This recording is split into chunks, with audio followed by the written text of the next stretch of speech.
Good morning, afternoon, and evening, everyone. Welcome to my first team selection video of the 2025 season. It, of course, is still very early in preseason. This is my first draft, so these thoughts will evolve as we go. But I just wanted to share with you guys where I'm at and the reasoning behind some of the picks in my team so far. The transfer window ins and outs will obviously change things, as well as the different form and formations we see from teams over preseason. First up, a thank you to our sponsors, Fantasy Football Scout. The members area has been massively upgraded ahead of this season. It's much faster. They have all the data recalculated from last season. And if you are considering signing up, please sign up using the code in our description below to help support the pod as well. Now, first up, it's very easy to get lost in the noise of all these defensive contribution points, etc. But first, let's look at the defense, right? First thing I try to do before picking my attackers is sort of build a defense I'm happy with. So first off, the bread and butter for defense is still always going to be clean sheets. Let's look at the projections from Solio over the first 6 game weeks. We see the champions of last season, Liverpool, are right on top, 2.1. Arsenal, City, Chelsea, Forest, Villa, the top six over there. Then you have Everton and Newcastle. So this is similar to the league table overall of last season, except obviously Everton are much higher up there, and Newcastle a bit lower than you'd expect. And then you have Palace and Tottenham. Tottenham you see at 10th, despite having very good fixtures early on. So that just balances out defensive strength. And I think defensive strength is very, very important, perhaps more so than fixtures for these top sides. Let's look at the numbers from the scout members area for defensive contributions for defenders. You see Tarkowski is right on top. Then you have Bednarek, Hoyson, Murillo, Faiz, Lacroix, and then O'Shea Branthwaite. Now, obviously, a lot of centre backs on here, as we shared with you guys in the first pod, but also pay attention to the fact that these are not very good teams, some of them. Will I necessarily be buying a Southampton defender? Would I be buying a Leicester defender, an Ipswich defender, even a Brentford or West Ham one for that example? Not really. Just because if they had defensive contribution points, I'm not going to be picking those guys. I still want defenders from good defenses, and then I want to identify the guys within those who are going to get those defensive contributions. Van Dijk was one name you did see featured over there. Now we have a lot of interesting tables over here. Apologies, I don't have the source written down for a lot of them. I just keep saving them as we go. Now this is sorted by the percentage of times they hit CBIT. You guys are already familiar with what that is now. Clearances, blocks, interceptions, and tackles. So Tarkowski hit that a whopping 67%, way higher than anybody else. And you have Branthwaite and Keane. Keep in mind that Tarko might actually not be fit for game week 1. He had an injury at the end of last season, so his fitness is still a bit doubtful. Murillo, 53%. That's more than every other game. Lacroix, Pinnock, Agbadu, Anderson, Collins, Zabani. Again, all centre backs. Look at the names that are highlighted in orange. So Chalobah is very good for Chelsea. He does get a starting role, but I don't think we can say that reliably. Richards at 4.5 is interesting from Palace. Belenkovic obviously does well, but nowhere near as good as Murillo. He's at about 35%.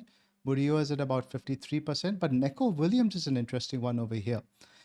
I think Moreno has returned to Villa now, so don't really have any good backup for Neco Williams. They may sign someone, but he also hit a CBIT for 32%. He's pretty good in general, and he had again 28 starts, so very reliable. He's someone we need to keep eye on. And again, Virgil van Dijk features quite well on this list at 30%. This chart now also shows that now this is by team. This is the backs of the point we were making earlier, that the teams who generally don't have possession as much, they are the ones more likely to get these CBIT points. You see Forest, Palace, Everton, the top three. Then Leicester, Ipswich Town, Bournemouth. Again, because they're a very counter-attacking pressing side. A lot of times they're without the ball. Brentford, West Ham, Wolves. And all the way at the bottom, you have Liverpool, Villa, Chelsea, Arsenal, and Manchester City. So it really is tricky at times to balance clean sheet potential with DEFCON, because they are obviously you see at the other ends of the table. This is from 11FI now. On the x-axis, you have clean sheets. On the y-axis, you have CBIT per 90. The guys on the top right are the ones we want to be keeping an eye on. And you see Virgil van Dijk in a league of his own. And that's why he's probably one of the most nailed picks in my draft as of now. You see some other names over there in terms of clean sheets. Ben White and Julian Timber, the Arsenal fullbacks, actually fare quite well. Kirkes, the data is from Bournemouth, so we really don't know. Murillo, just about in the middle over there. Again, good potential for both. And you have the Palace guys, the Everton guys, etc. Another one table that shows you now. Over here, I want you guys to pay attention to. Now, this shows clean sheet percentage and defensive contributions, right? So let's go against some of these names. Van Dijk kept a clean sheet in 38% of his games. That's a very, very high number. And he also got DEFCON in 30%. Just tells you all you need to know. He also got 8 bonus points. Now look at Guardiola. Lots of bonus points, lots of clean sheets. But again, defensive contribution points, very low. And there might be a bit of rotation risk now. I don't think he's going to be very attacking now. Not many games at left back with Nouri in there. Gabriel, another very popular pick. Good for bonus, good for clean sheets, but very, very poor. Only 7% in terms of defensive contributions. That's only 2 games out of 28. Kirk's data not so relevant. Kukurea, again, somebody who's very popular. I don't think he's going to be getting as far advanced as we like, though. I think Gusto might be the one on the right, getting more forward to allow Palmer to get inside, given all the players that we assigned. But again, that's one to be seen. Lots of bonus. So there's also a lot from his attacking returns. So clean sheets 9, but only very few DEFCON again. Nouri, no point reading into it now since he's at Man City. Murillo, 18 bonus points. That's the highest you see of any defender. So there's a BPS beast, right? So this is something that's good. If he gets a clean sheet, Forest win 1-0 or 2-0. Very likely he gets about 8 over there. Now look at the percentage of games he got also DEFCON points, 53%. So you marry those two together, you're talking about a 10 to 11 pointer for Murillo without any attacking returns if Forest keep a clean sheet. Now compare that to Belenkovic, who only got bonus, not even twice. He got only 2 bonus points the entirety of last season. 35% clean sheet rate, obviously very good. And DEFCON is at about 35%, which is about 18% less than Murillo. Good. And you could argue that that's balanced a little bit by his additional goal threat, which he does have over Murillo. But I think in terms of repeatable actions, DEFCON and bonus points are much more repeatable than goals are. A pod favorite, Munoz, 9 bonus points, 11 clean sheets, but again, DEFCON only at 19%. Not great. Neco Williams, again, now if you're looking to pick between the Forest defenders, good percentage of clean sheets, same as the other guys, but 32%. 9 games he would have been awarded out of 28, which is very good. Compare that to Aina, only 11% DEFCON. So if you rank the Forest defenders, I think it would probably be Murillo, Milenkovic, then Neco Williams. I think Aina would probably be 4th. The 0.5, it really depends between number 2 and number 3. I think you could flip that around. Konsa, who's also very popular, only 3% of games. There's only one game in the entirety of last season where we would have racked up DEFCON points. So that's not exactly great, but Villa's fixtures are really good. The defense is decent at home, so I still want to load up on that. So right now, this is the way I've set up my rotation for my defense. I've got Spurs, Liverpool, Forest, Arsenal, and Villa in there. So game week 1, they all 3 play at home. Burnley home, Bournemouth home, Brentford home. Decent fixtures for all those guys. Now game week 2, and keep in mind I will be bench boosting also as of now. So Arsenal have got Manchester United away. Villa have got Newcastle at home, which are both decent fixtures, not outstanding fixtures, but you wouldn't be surprised if they keep a clean sheet in either of them, especially since Newcastle might be losing Isaac. Now game week 2, I'll be benching the Spurs and Liverpool defenders. I could play the Liverpool guys over the Forest guys, which I will probably do. In which case I'd bench the Forest guys. I'd play Arsenal home to Leeds and Villa away to Brentford. Spurs, game week 3, I play them with Bournemouth at home. Liverpool, now it's a doubt whether I play Gabriel or decide to play the Spurs guys. But again, there are options, right? What this gives me is I still have a decent bench option to call upon. I'll be either having to call upon Van Dijk or Gabriel in many of these weeks going forward, which, like Pras mentioned on his video, is a very, very robust backup to have. Now, Forest away. Now, game week 4, Forest away to Arsenal, be benching them. Spurs away to West Ham. And Arsenal, again, now if you eliminate game week 6, which I plan to free hit, I'll show it in the later ticker. Game week 5, you again play Konsa, who's away to Sunderland. And you're sorted. There's no reason not to own an Arsenal defender. As we saw, the clean sheet projections are still very, very good. If you guys like all the images we see on the pod, you like all the content we have been doing up in preseason, you can get more of that by joining our Patreon or signing up as a YouTube member. You get Discord access, you get exclusive content, you get Q&A sessions, we do community tournaments.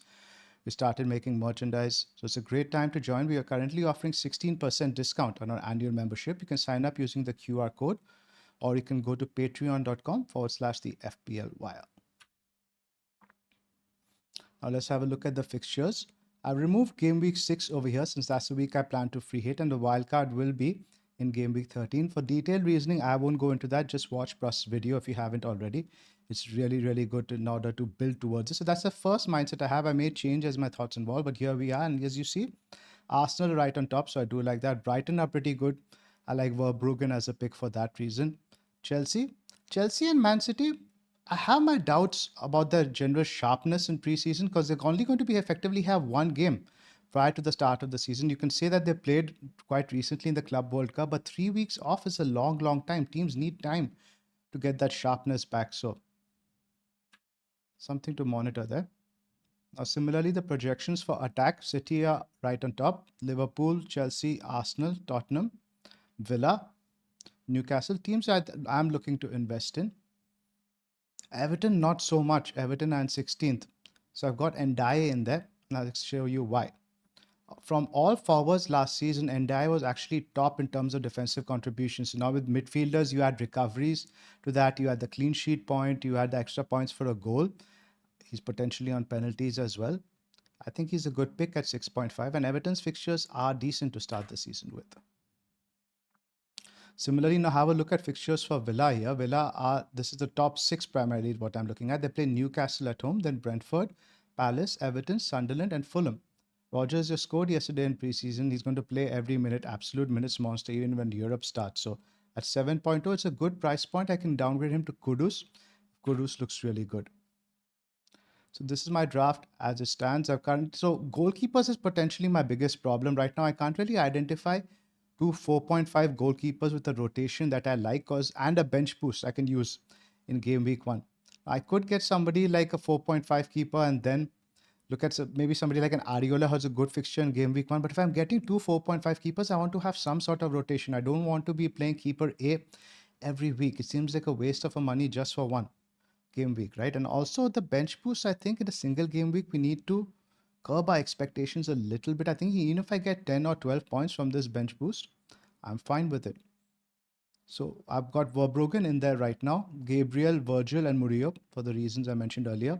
Palmer at 10.5 is a pick I am not set on at all. I expect Chelsea to be a little bit rusty early doors. So I could go for Wirtz, who I think is going to be a fantastic pick at 8.5, is underpriced. I could go for Saka, who gives me an option, captaincy option against Leeds in game week 2.